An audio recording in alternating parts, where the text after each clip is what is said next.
ઓમ ભક્તિધારા ગુજરાતી. કથા એ કોઈ વાર્તા નથી, કથા એ વ્રત છે. વ્રતાનામ વ્રતેથી દુનિયાના દરેક વ્રતો કરવાનું ફલ આ 9 દિવસની કથાનું શ્રવણ કરવા માત્રથી દરેક વ્રતો કરવાનું ફલ. એટલે વ્રતોનું પણ વ્રત. આપણે દરેક વ્રતો નહીં કરી શકીએ. કોઈ સોમવારનું વ્રત કરે, કોઈ એકાદશીનું વ્રત કરે, કોઈ ત્રયોદશીનું વ્રત કરે, અલગ અલગ વ્રતો હોય છે. એ બધા જ વ્રત કરવાનું ફલ આ શિવ મહાપણ ભગવાનને પ્રણામ કરવા માત્રથી, તેમને વંદન કરવા માત્રથી અને કથાનું શ્રવણ કરવા માત્રથી. કથા એ ઉપાસના છે, કથા એક સાધના છે, કથા એ ભગવાનની વાંગમય પૂજા છે. કથા પરમ પાવની યસ્ય શ્રવણ માત્રણ પાપિયા નપી મુક્તિ ભક. મુક્તિ આપનારા ભગવાનની કથા છે. મુક્તિનો અર્થ થાય છે સ્વતંત્રતા. એ જીવ કોઈને પરાધીન ન રહે. આમ તમે જો, આમ તો જન્મથી લઈને મૃત્યુ સુધી આપણે પરાધીન હોઈએ. આપણે જયારે જન્મીએ ત્યારે આપણે માને આધીન હોઈએ છીએ, થોડા મોટા થઈ તો મા બાપને આધીન હોઈએ છીએ,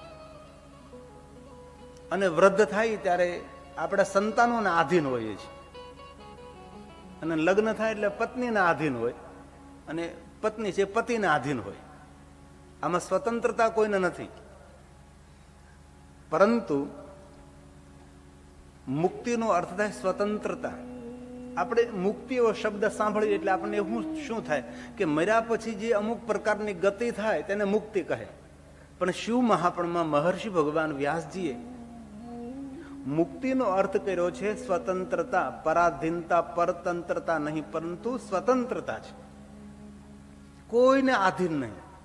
એ જીવ સ્વતંત્ર બને છે. એવું ન સમજવું કે મુક્તિ એટલે માણસનું શરીર શાંત થાય, અમુક પ્રકારની ગતિ મળે, એમને જ મુક્તિ સમજવી. મુક્તિનો અર્થ જે તમારું સ્થાન છે એ સ્થાન નથી રહેતું, એ મહાસ્થાન બને છે. એ તમારા માટે તીર્થ છે. હું વ્યાસપીઠ ઉપર બિરાજુ છું, તમે તમારા સ્થાન ઉપર બિરાજો છો, એ ભૂમિ તમારા માટે તીર્થ છે. કેવું તીર્થ છે? પરમધામ પરમ પદમ. પરમ ધામને આપનારું, પરમ પદ આપનારું તીર્થ એ જે તમારી કથા સ્થલી છે, જે તમારું સ્થાન છે, એનો એ મહિમા છે. અનેક શ્રોતાઓના મેં દર્શન કર્યા કે કોઈ કોઈ શ્રોતા એવા હોય છે એક સ્થાને બેસીને 9 દિવસ કથા શ્રવણ કરે. હવે એક જગ્યાએ બેસીને 9 દિવસ કથા સાંભળવી હોય તેના માટે શું કરવું પડે? વહેલા આવવું પડે, નહીતર આપણી જગ્યાએ કોઈ બેસી જાય. તેથી આપણા સ્થાને કોઈ બેસે નહીં તો આપણે વહેલા આવી જઈએ, અને જે આપણું રોજનું સ્થાન હોય તે આપણે જગ્યા લઈ લઈએ. આ શ્રેષ્ઠ શ્રોતાઓનું લક્ષણ છે, ઉત્તમ શ્રોતાઓનું લક્ષણ છે. ભગવાન મહર્ષિ વ્યાસના શબ્દો છે આ. ધન્ય ધન્ય કથા શંભો સ્તવમ ધન્યો ધન્ય એવ. કથા તો ભગવાનની ધન્ય છે જ, પણ વક્તા અને શ્રોતા બંને ધન્ય છે. યદા કર્ણેન માત્રણ, જેના કાનમાં ભગવાન મહાદેવની કથાના શબ્દો ગૂંજે, શિવલોકમ વ્રજે નરહ, એ ભગવાન મહાદેવના લોકનો અધિકારી બને છે. આ ભગવાન મહાદેવની કથાનો અદ્ભુત મહિમા છે.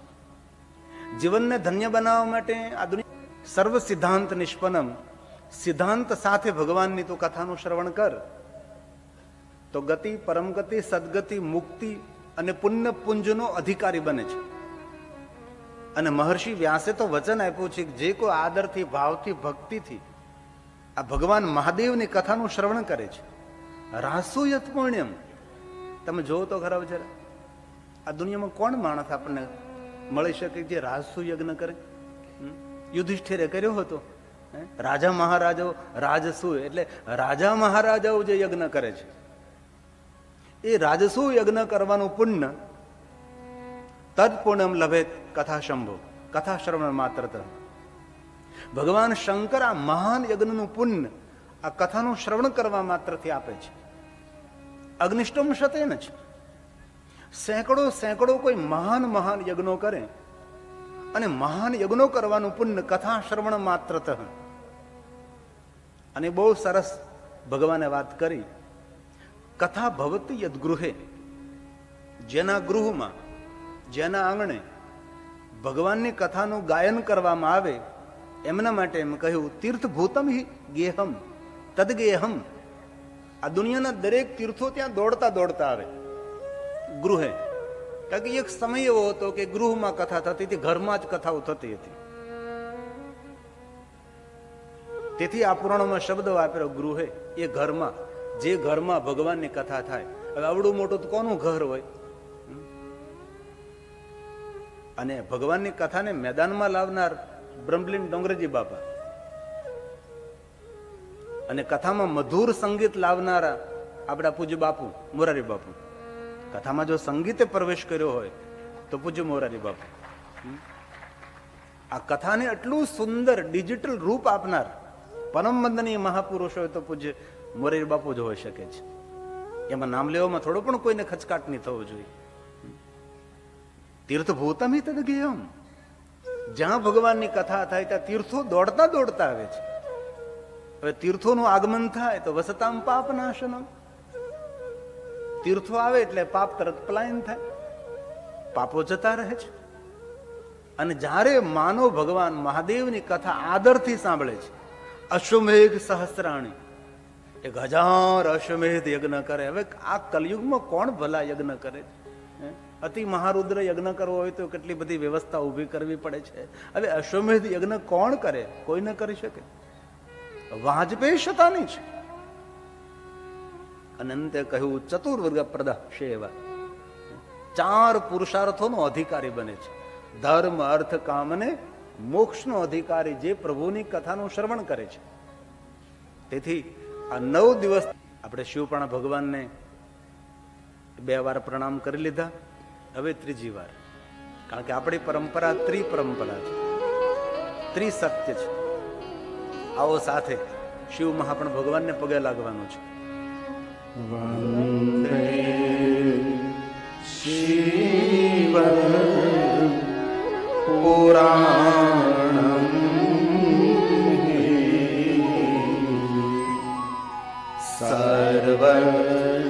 સર્વદાહમ પ્રસન્ન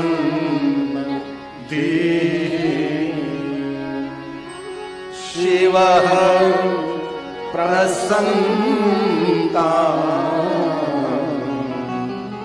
યા દત્યા સ્વ પદયો રતિં યા દત્યા સ્વ પદયો રતિં.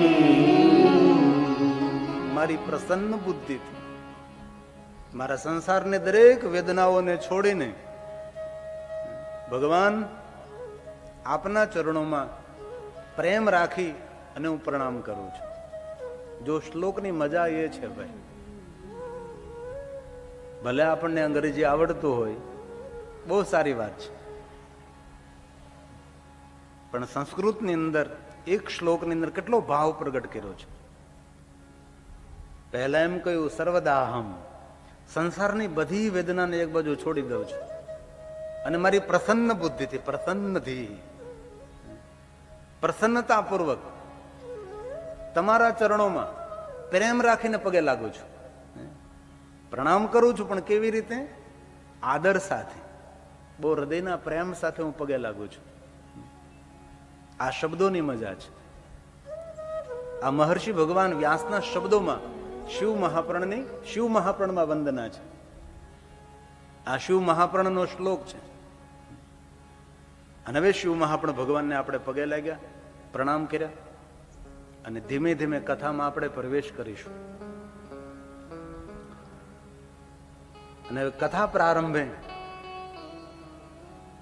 મહાદેવની વંદના છે, ભવાનીની વંદના છે અને ભગવાન ગણેશજીની વંદના છે.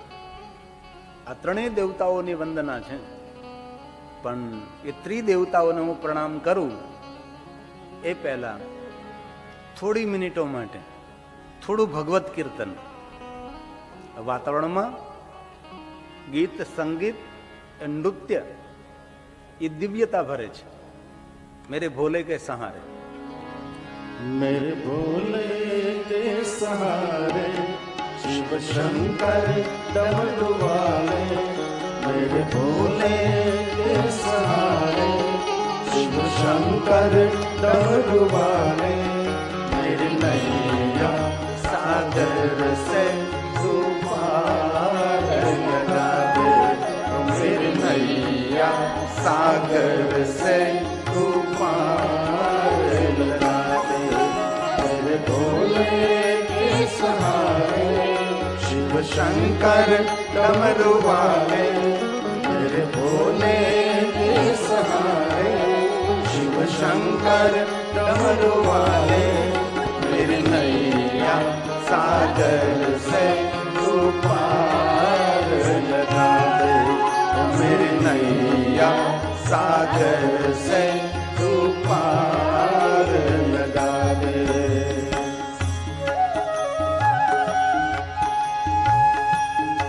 તાલી મહાદેવને વહાલી. તાલી પાડવાથી સ્ફૂર્તિ આવે, તાલી પાડવાથી જાગૃતિ આવે, મન પ્રફુલ્લિત થાય.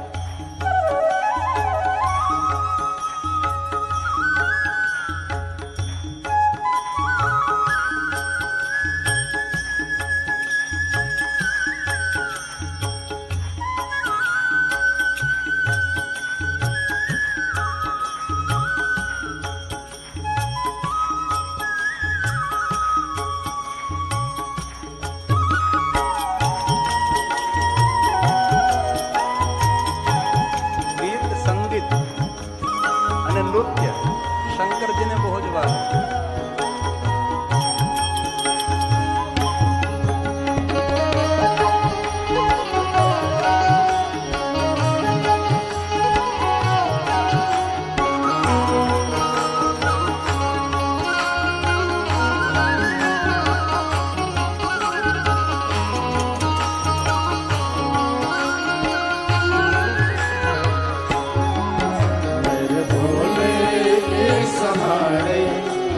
शंकर डमरू वाले, बोलिए साथ में, मेरे भोले के सहारे शिव शंकर डमरू वाले, मेरी नैया सागर से तू पार लगा दे, ओ मेरी नैया सागर से तू पार लगा दे.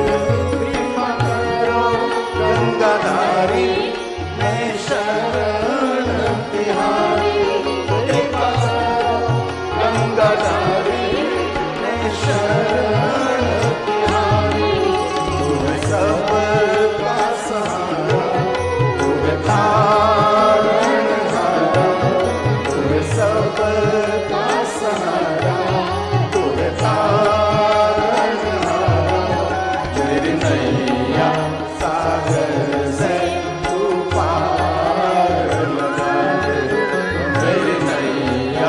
सागर से तू पार लगा दे, मेरे भोले के सहारे शिव शंकर डमरू वाले, मेरे भोले के सहारे शिव शंकर डमरू वाले, मेरी नैया सागर से तू पार लगा दे, मेरी नैया सागर से तू पार लगा दे.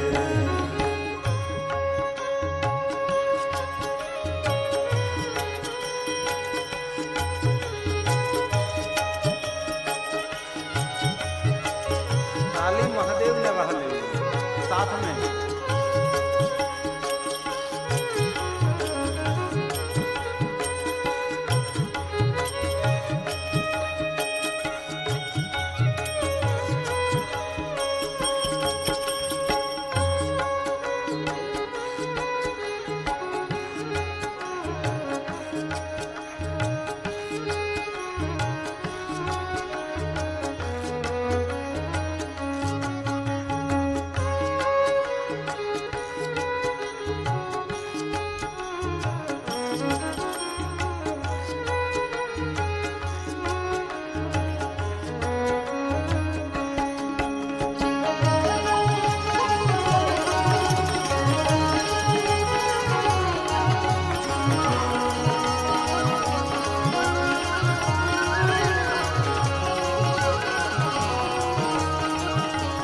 शंकर डमरू वाले मेरे भोले के सहारे।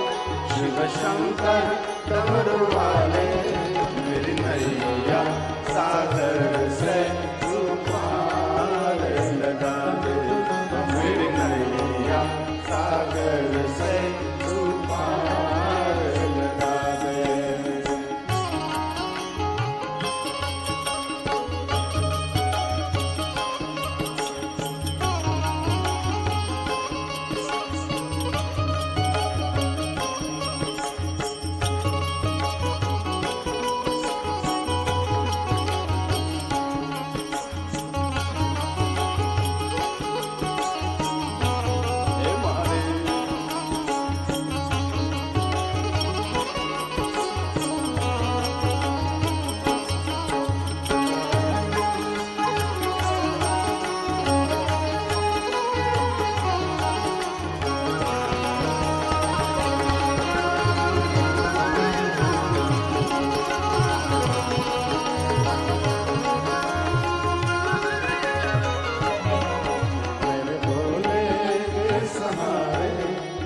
शंकर डमरू वाले मेरे भोले के सहारे।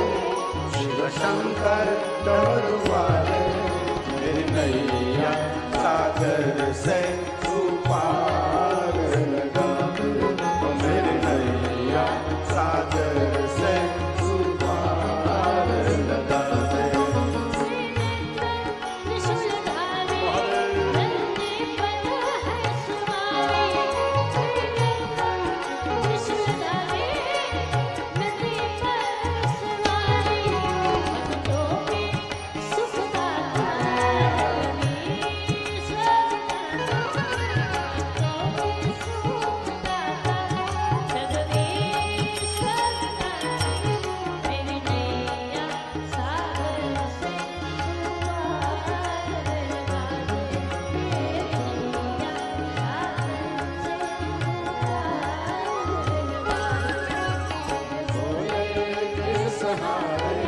शिव शंकर डमरू वाले मेरे भोले के सहारे।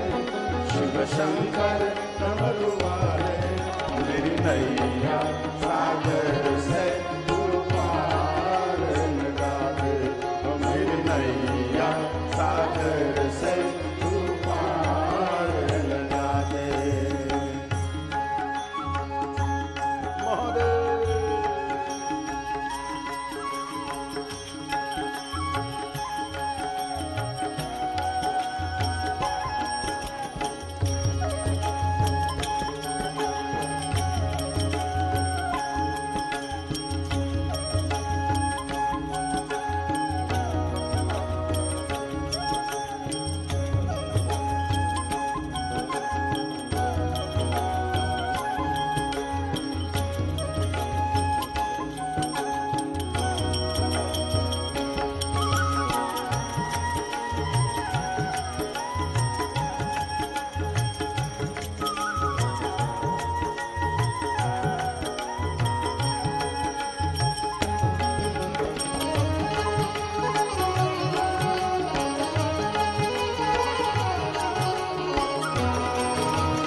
शंकर डमरू वाले मेरे भोले के सहारे। शिव शंकर डमरू वाले मेरी नैया सागर से तू पार लगा दे। मेरी नैया सागर से तू पार लगा दे। शिव नाम महिमा गावे जीवन का सुख पावे। शिव नाम महिमा गावे जीवन का सुख पावे। ये सभी गा रहे हम भी गा रहे। ये सभी गा रहे हम भी गा रहे। मेरी नैया सागर से तू पार लगा दे। मेरी नैया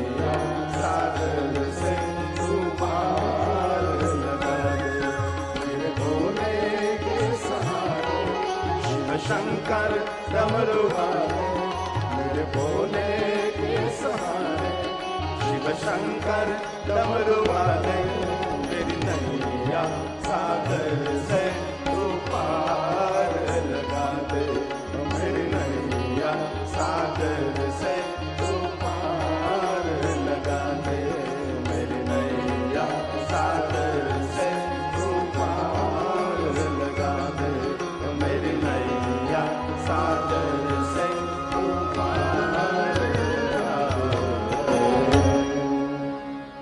ભગવાન મહાદેવને પ્રણામ કરીએ, ભવાનીને પ્રણામ કરીએ. એક શ્લોકમાં ગણેશને પ્રણામ કરીએ. આ વંદના મહર્ષિ ભગવાન વ્યાસજીની વંદના છે. આ જે કાંઈ શ્લોક અહીંથી બોલાય એ ભગવાન વેદવ્યાસજીનો પ્રસાદ છે. એમના દ્વારા પ્રગટ થયેલા શબ્દો છે. આવો સાથે ભેગા મળીને જગતઃ પિતરં શંભુ. આજ કથાનો પહેલો દિવસ છે, તો કોઈ પણ પુરાણના પ્રારંભે એક વંદના હોય છે, દેવી દેવતાઓને પ્રણામ કરવાનું હોય છે. તો ભગવાન વ્યાસે મહાદેવ માટે શું કહ્યું? એ જગત પિતા. આપ જરા વિચારો, આ દુનિયાના કોઈ પણ દેવોને આપણે જગત પિતા નથી કહેતા. વિશ્વના પિતાનું કોઈને જો બિરુદ મળ્યું હોય તો ભગવાન મહાદેવને મળ્યું છે. પૂર્ણ વિશ્વ પિતા ભગવાન શિવ છે. શિવ આપણો આધાર છે, શિવ આપણો પ્રારંભ છે, શિવ આપણું જન્મસ્થાન છે. ભગવાન વ્યાસજી એમ કહે છે, એ જગત પિતા, એ શંભુ. શંભુ શા માટે? મહાદેવના તો હજારો નામ છે, તેમાંથી શંભુ નામ શા માટે પસંદ કર્યું છે? કારણ કે મહાદેવનું નામ શંભુ એ સ્વયંભૂ ઉપરથી આવ્યું છે. જે કોઈ પિતા દ્વારા કે માતા દ્વારા જેનો જન્મ નથી થયો, જે સ્વયંભૂ છે. વિભુ, પ્રભુ, સ્વયંભૂ, શંભુ. ભગવાન વ્યાસનું પ્યારું નામ છે શંભુ. હર હર શંભુ ભોળા, તમારી ધૂન લાગી, તારી ધૂન લાગી ભોળા, તારી ધૂન લાગી શંભુ. એ જગત પિતા, હું પગે લાગુ છું, હું પ્રણામ કરું છું. ભગવાન વ્યાસજી મહાદેવને પ્રણામ કરે છે. જગતઃ પિતરં શંભુ જગતો માતરં શિવાં તત્પુત્ર ચ ગણાધીશં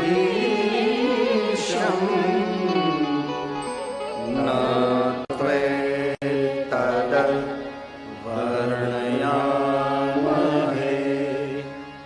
ન ત્વે તદ વર્ણયામહે ન ત્વે તદ વર્ણયામહે. આ પંક્તિનો ભાવ એવો પ્રગટ થાય છે. મહર્ષિ ભગવાન વ્યાસ એમ કહે છે કે મહાદેવ, ભવાની, ગણેશજી, હું તમને પ્રણામ કરું છું, પરંતુ તમારા ગુણોનું વર્ણન કરવા માટે હું સમર્થ નથી, હું અસમર્થ છું. મારી વાણીને પવિત્ર કરવા માટે, મારા જીવનને ધન્ય કરવા માટે, જીવનને સાર્થક કરવા માટે હું મહાદેવજી તમારો મહિમા ગાવાનો એક પ્રયાસ કરું છું. ભગવાન વ્યાસ એમ કે હું એક પ્રયાસ કરું છું. આપનો મહિમા, તમારા ગુણગાન મહાદેવજી કોણ કરી શકે? પરંતુ જે તમારા ગુણો ગાય છે તેના ગુણો આ દુનિયામાં ગવાય છે. મહાદેવજી તમારો જે મહિમા ગાય છે તેનો મહિમા આ જગતમાં મહિમાવંત બને છે. માતા ચ પાર્વતી દેવી, પિતા દેવો મહેશ્વર, બાંધવા શિવ ભક્તાંચ, સ્વદેશો ભુવનંતર્યા. ત્રણે લોક અમારો દેશ છે. વર્તમાન સમયમાં અમે પૃથ્વી પર સ્થિર થયા, પરંતુ સ્વદેશો ભુવનમ ત્રય બાંધવા શિવ ભક્તાંશ. જેટલા મહાદેવના ભક્તો છે એ અમારો પરિવાર છે. માતા છે પાર્વતી દેવી, અમારી મા પાર્વતી છે. પિતા દેવો મહેશ્વર. ભગવાન હું પ્રણામ કરું છું. આવી રીતે શરણાગતિ સ્વીકારીને હવે ભગવાન મહાદેવની કથાનો સુંદર પ્રારંભ થાય છે. મહર્ષિ ભગવાન વ્યાસ પ્રયાગ તીર્થમાં શૈનિક ઋષિઓના મુખમાં શબ્દો મૂકી સૂતનું સંબોધન કરે છે, અને સૂત પુરાણની શૈનિક ઋષિઓનો સુંદર સંવાદ છે. આ શ્લોક પ્રયાગ તીર્થમાં બોલાણો છે, જ્યાં મહાકુંભ, જ્યાં સંતોનું મિલન, સંત મહાસંમેલન, જ્યાં મહાકુંભ થાય છે. પ્રયાગ તીર્થ ધર્મક્ષેત્રે મહાક્ષેત્રે ગંગા કાલિંદી સંગમે પ્રયાગે પરમ પૂર્ણે બ્રહ્મલોકસ્ય વર્તમને. બ્રહ્મલોકના માર્ગ સ્વરૂપ પ્રયાગ તીર્થની અંદર ભગવાન મહાદેવની કથાનો પ્રારંભ થાય છે.